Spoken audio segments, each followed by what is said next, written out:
surgió de una manera bastante impensada. Yo había hecho en el año 2007 un artículo muy largo sobre el equipo argentino de antropología forense, que como saben todos es el equipo que se formó en 1984 de una manera muy azarosa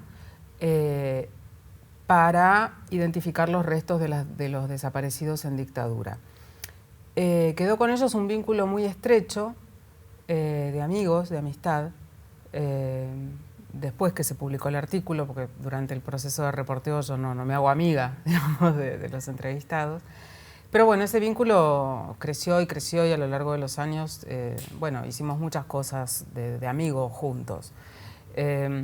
A partir de determinado momento, ellos empezaron a trabajar en Malvinas. Cada vez que nos juntábamos a cenar o por algún cumpleaños, ellos comentaban muy pocas cosas, son muy discretos, pero empezó a aparecer este trabajo de la identificación de los caídos en Malvinas, primero de una manera muy embrionaria, diría yo, y un poco confusa para mí también. No terminaba de entender, no había un acuerdo firmado entre los dos países que permitiera pensar que ese trabajo se iba a poder llevar adelante. Entonces ellos me contaban estos viajes que hacían al interior del país buscando a los familiares de los caídos en Malvinas, que en muchas ocasiones estaban inencontrables, que en muchas ocasiones no podían encontrar de ninguna manera. Era un trabajo muy artesanal y me sonaba también hasta en un punto disparatado, no porque ellos fueran disparatados, sino porque en mi cabeza de ciudadana yo pensaba, no hay un registro de familiares de caídos, no hay un registro de caídos no identificados, porque bueno, hay digamos como más de 2 centenares de soldados caídos en Malvinas que fueron enterrados en ese cementerio de Darwin y que nunca habían podido ser identificados. También eso en un punto era una sorpresa, diría, no una sorpresa, pero yo no sabía que eran tantos cientos, eso mea culpa, digamos, porque hubo colegas que se ocuparon, como Gaby Cosifi, de hablar de esto muy ampliamente en los medios. Pero bueno, la verdad es que yo ignoraba un poco la dimensión que tenía esto, la enorme dimensión simbólica además, ¿no? Decenas, centenares de familias sin haber recibido nunca la notificación de su hijo, su marido, su esposo, su hermano está enterrado en tal lugar, en la tumba tal. Era una desconexión enorme.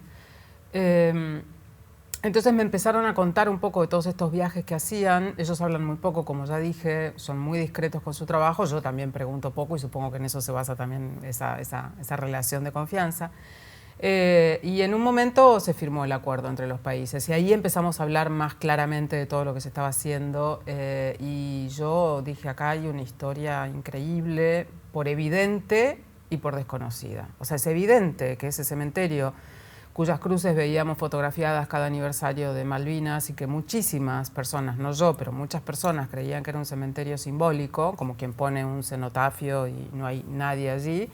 Ese cementerio estaba repleto de cuerpos sin identificar. El punto básico de este libro es que, o lo que intenta explicar el libro, es desenmarañar el porqué del hecho de que hubo muchísima oposición, incluso por parte de la Comisión de Familiares, a la identificación de los soldados caídos en Malvinas, que es algo que, con la historia que tiene nuestro país, con el tema de los no identificados y todo esto, es bastante complicado de comprender, ¿no? Como alguien puede decir, yo no quiero saber dónde está, prefiero ir cada tanto a Malvinas y dejar una flor en cualquier tumba.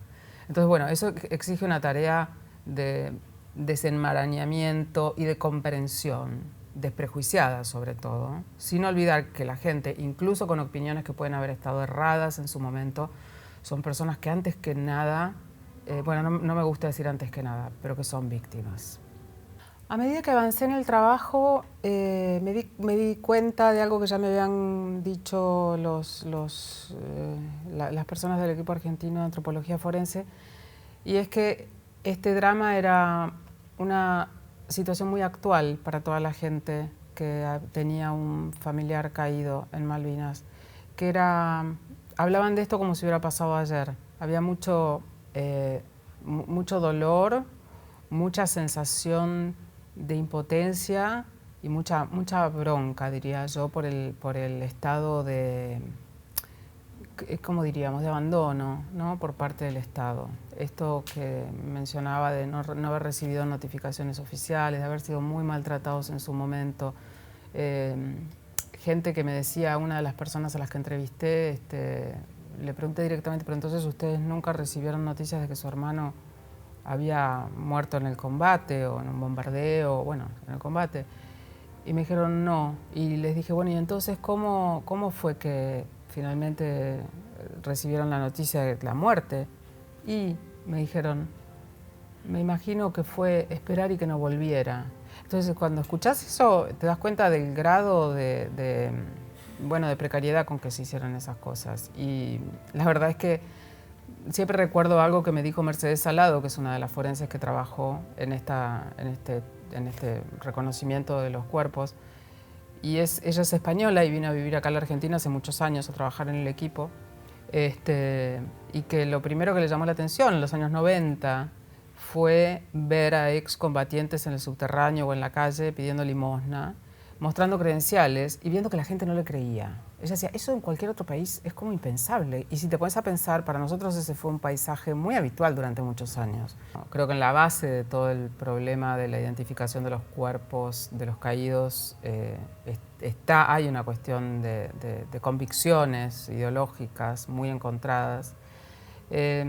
Entonces creo que es un tema sumamente incómodo que está, digamos, un poco enterrado en la memoria, y lo reflotamos cada vez que hay un aniversario, ¿no? Más importante, más redondo como el de este año, o de pronto no tanto. Y salen las fotos en los diarios y recordamos Malvinas y recordamos el relato de Malvinas, pero a pesar de eso yo siento que la gente tiene como una convicción, no digo que yo no la tenga, de que el territorio es un territorio que hay que reclamar, y me parece que es algo que está un poco metido en el ADN argentino, pero muchas veces me parece que es como más declamatorio. Quiero decir, no sé cuán preocupada está la gente realmente por por las personas que sufrieron, padecieron y tuvieron la guerra en carne propia.